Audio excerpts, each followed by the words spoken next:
Olá, amigo, olá, amiga que se interessa pelo papel do recenseador. Hoje eu quero conversar com vocês. Vai ser uma conversa de desabafo e também informativo sobre o trabalho do recenseador no censo do IBGE 2022. Tá? Eu me chamo Helder Lopes Cavalcante, sou formado em Geografia e atualmente estou desempregado. Estou nessa situação em que muitas pessoas no Brasil se encontram e vi no censo uma oportunidade de trabalhar, né? E vocês já devem ter visto na mídia e nas redes sociais uma possível greve, uma possível paralisação no dia 1º de setembro por parte dos recenseadores, por parte das pessoas que estão trabalhando no IBGE. Muitos reclamam da ausência de pagamentos, das dificuldades das condições de trabalho. E hoje eu queria fazer para vocês, base nas minhas impressões do treinamento, como é essa realidade e por que esse emprego está tão precarizado, ele está tão absurdo, assim, de um nível que eu jamais imaginei ver no setor público, tá? Primeiro eu gostaria de falar que eu já fiz o treinamento do IBGE. O treinamento do IBGE, ele foi pensado para ser feito em 12 dias, tá? Originalmente. Isso são tudo informações que eu recebi durante o treinamento, tá? E esse treinamento, ele foi enxugado devido ao tempo e tal, para ser feito em 5 dias. Quando eu fui convocado para fazer o treinamento, eles disseram para mim que ia ser de segunda a sexta-feira. Não aconteceu isso. Na verdade, quando a gente chegou lá, a gente descobriu que o treinamento iria ser feito em 3 dias e meio. 3 dias e meio para fazer um treinamento que originalmente tinha sido pensado para 12 dias. A carga de informação foi muito grande. Muita gente não conseguiu acompanhar direito o conteúdo. Ou seja, então eu estou falando do pessoal que está sendo colocado emergencialmente para trabalhar na rua, porque a primeira demanda de pessoas foi por meio de concurso público, que na maior parte do Brasil não atendeu a quantidade mínima esperada de recenseadores. Então houve a necessidade de uma contratação de mais pessoas, né, um contingente de emergência, e eu entrei nesse processo. Eu não fiz um concurso público, eu simplesmente fiz uma seleção simplificada, né, com análise de títulos. Então, como eu tinha ensino superior, eu entrei com uma nota 10, quem tinha ensino técnico entra com a nota 7 e quem tem o ensino médio apenas entra com a nota 5. Então, nessa disputa eu acabei passando. E isso também deixa claro um pouco do perfil das pessoas que estão entrando no trabalho de recenseador. Geralmente pessoas que ou passaram no concurso, né, que buscam esse tipo de emprego por meio de concurso, e outras que entraram por portar diplomas, né?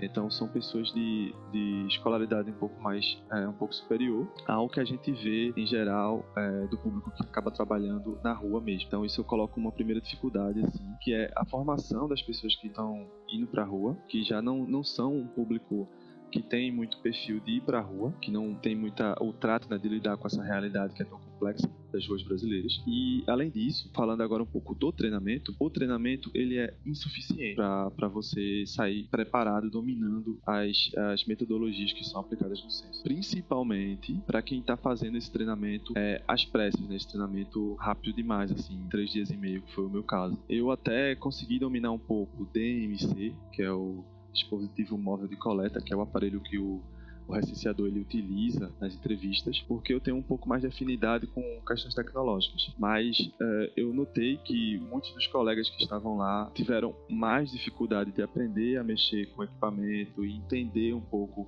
a dinâmica, que também não é fácil, tá? Não é fácil. E isso também é um ponto que dificulta muito. Assim, logo quando a gente chegou no treinamento, a pessoa que estava dando o treinamento, ela já avisou pra gente da importância da gente querer ficar, da gente querer continuar, porque estava havendo muita desistência. Isso já foi deixando a gente com uma pulga atrás da orelha, assim, né? A maioria das pessoas não está observando, não sabe a complexidade desse trabalho. Como é difícil ser o recenseador, como é difícil estar fazendo esse papel. A remuneração vai ser uma coisa à parte que eu vou falar, que é muito importante e que, na verdade, é fundamental, porque a gente está entrando no emprego, a gente está entrando para receber dinheiro. Ninguém está fazendo isso de maneira voluntária. Se fosse, seria outra questão. Mas a gente entra pro emprego para receber, né?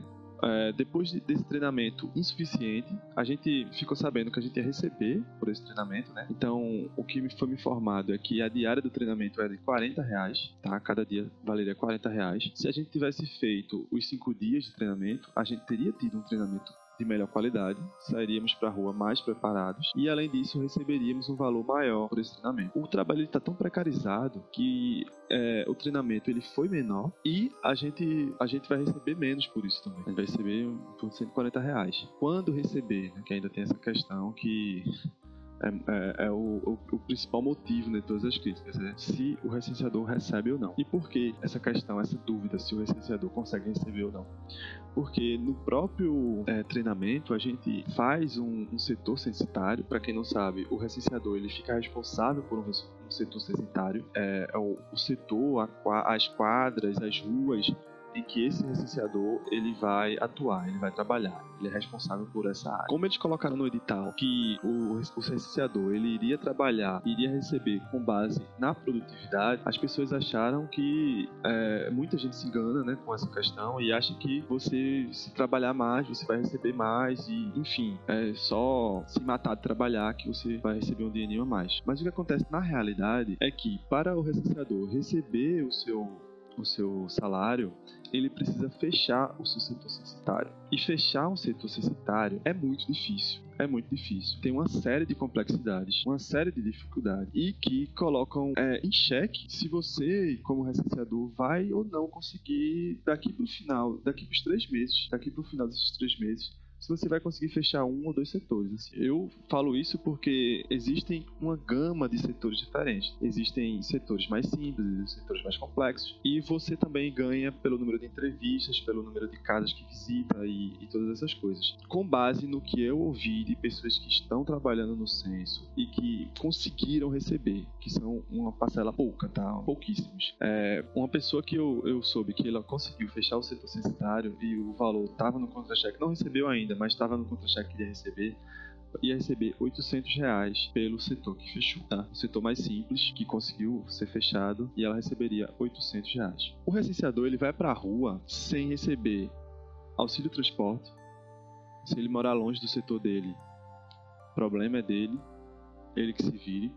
Ele vai sem ajuda para alimentação. Você vai para a rua sem nada. Você basicamente vai ter que ter uma reserva financeira para trabalhar. Você vai pagar para trabalhar. Porque além de tudo isso, você vai ter que trabalhar muitas vezes em horários diferentes, em dias fora do comum. Você vai trabalhar de domingo a domingo, por exemplo. Você vai trabalhar final de tarde e começo da noite. Você vai trabalhar, se você for de manhã, você vai ficar indo no setor várias vezes, porque as pessoas elas saem de casa para trabalhar e se você não conseguir fechar mais de 95% do seu setor, você não fecha. E quais são as pendências que fazem com que você não feche o setor? Uma casa com ausência, uma pessoa que recusou, tá? Isso tudo vai bloqueando o seu setor. Digamos que a pessoa também opte responder pela internet, que existe essa opção. Ela tem um prazo de 1 semana para responder pela internet. E enquanto ela não responder, se ela esquecer de responder, se ela não responder, você também vai ter que voltar ao domicílio para fazer a coleta. Então, você vai perder 1 semana, né? E aí você vai de novo lá, a pessoa não tá, já perde o seu setor por bastante tempo, tá? Então, o grande problema desse censo é que as metas, elas são irreais, assim. Para quem trabalha na rua, para quem tá lá, elas são irreais. E isso que eu tô falando de uma forma que imagino que você tivesse as condições para realizá-las, sabe? Mas você não tem. O próprio DMC, que é o aparelho que a gente usa, ele, na verdade ele é um celular da marca Positivo, que a bateria não dura o dia todo, por exemplo, que o GPS não tem uma precisão muito boa e a gente precisa estar marcando coordenadas. Outros colegas que estão trabalhando já me falaram que não conseguem muitas vezes fazer o backup direito, fazer o comando, né, de enviar essas informações que você guarda no aparelho para cima rapidamente. Durante o próprio treinamento, os nossos professores, entre aspas, que são servidores do IBGE, temporários também, disseram que a gente tem que ter muito cuidado com isso, porque já teve gente que perdeu uma quadra inteira, sabe? Então, todas essas questões colocam uma dificuldade a mais pro recenseador. E assim, você tá indo pra rua com um material de 2020, tá? Você assiste a vídeos do treinamento com datas que não são as datas atuais, tá? Por que isso tudo, né? Por que isso tá acontecendo? Porque o censo, ele é essa fotografia. Ele escancara as realidades do país. Ele mostra para o próprio país que país é que a gente está vivendo. Tá? O censo tem uma função primordial para a criação de políticas públicas. Fundamental. E a gente está vivendo um governo que ele não quer mostrar essa realidade.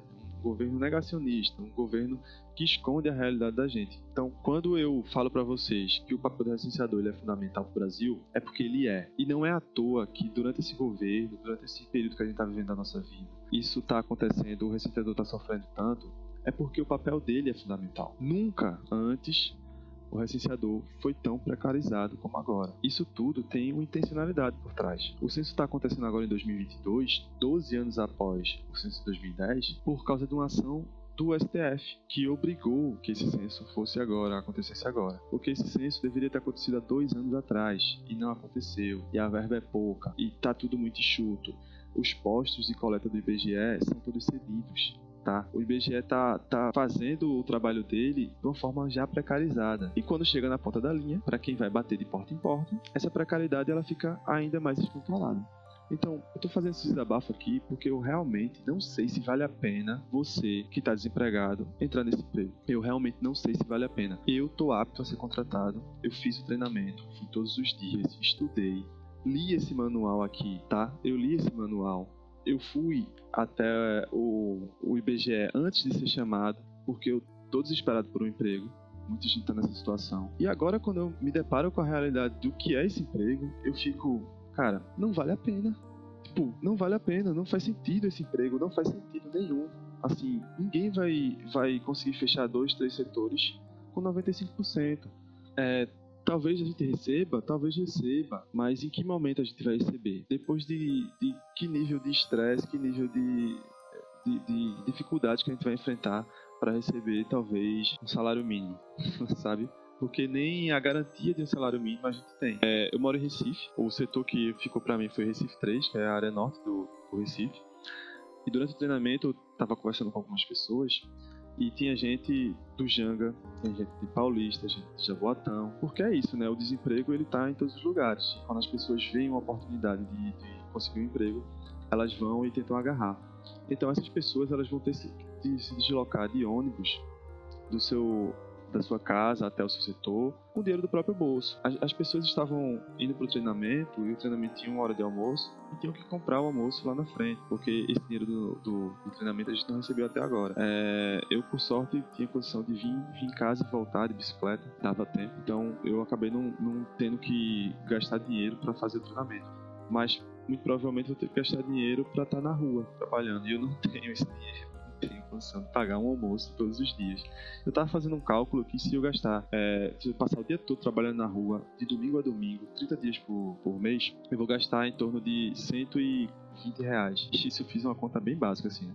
R$120. Eu não tenho R$120 para gastar. E quando eu for fazer esse corte do valor bruto que eu posso receber, eu vou estar recebendo menos de um salário mínimo para estar na rua, batendo de porta em porta, sendo muitas vezes maltratado pelas pessoas que moram nos domicílios, enfrentando uma série de problemas sociais, né, vivendo essa realidade, sem segurança, enfim.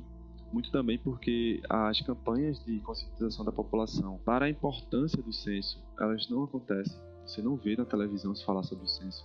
Você vê na mídia pouco se falar sobre o censo. E quando fala é sempre aquela ideia de que é muito bonito, que é muito legal e tal, mas não fala de uma maneira crítica sobre o papel do recenseador. Então hoje eu realmente não sei. Eu tô numa sinuca de bico, assim, se eu realmente entro nesse problema ou se eu desisto, assim, antes mesmo de começar, sabe? Porque já foram mais de 6.000 desistências de licenciadores do Brasil todo, de pessoas que começaram e viram que não tem futuro. E fora as desistências de pessoas que não entraram, né? Porque, por exemplo, no meu treinamento foram convocadas 100 pessoas para esse treinamento. Apenas 50 foram. E já no segundo dia só tinham 26 pessoas. Terminaram o treinamento comigo 18, tá? Pra vocês terem uma noção, assim, de como é. O choque de realidade, quando você vê como é o trabalho, como você vê como é a remuneração. E você fica assim, cara, não faz sentido, tá? Então, por isso que eu tô fazendo esse vídeo, já tá bem alongado, já falei bastante. É pra falar pra todo mundo que tá pensando em ser recenseador, que tá querendo entrar, é que, às vezes, ser esse servidor público, nesse momento histórico, não está valendo a pena, tá? Eu vou esperar um pouco mais, ainda tenho mais 2 dias pra me decidir se eu vou realmente ser contratado ou não, se eu vou decidir ir lá ou não. Já separei todos os documentos, tá? Tô 100% apto, mas é uma decisão assim que é difícil de ser tomada porque a gente realmente não sabe como será o dia de amanhã indo pra rua e tal, e quando vai receber, se vai receber, né? Isso tudo acontecendo em período eleitoral. Realmente é muito difícil, tá, pessoal? Muito difícil. Eu eu queria, como geógrafo, né, sempre quis trabalhar no IBGE, mas a oportunidade que eu estou tendo de trabalhar para o IBGE, ela não está sendo das melhores. Então, se você está pensando em se inscrever para o IBGE, pesquise, vá atrás dessas informações, veja se realmente vale a pena, tá? Porque fechar 95% de um setor para poder receber. Detalhe, você só recebe depois que o seu supervisor vai lá e ele atesta que está tudo bem, que está correto, e aí manda o pedido, manda a ordem de pagamento, né, para acontecer. Então, por isso que já com quase um mês de censo, pouca gente recebeu, e muitos que estão aptos a receber não receberam também. O IBGE está atrasando os pagamentos. Então, é duro, mas é a realidade, tá? Sabendo da realidade, vamos ver aí se isso melhora, se isso piora, mas fiquem cientes que o caminho desse censo ele não está bem feito, não está bem planejado, e você, se entrar nessa função, vai sofrer bastante para, se tiver sorte, receber um salário mínimo ou algo parecido com isso. Valeu!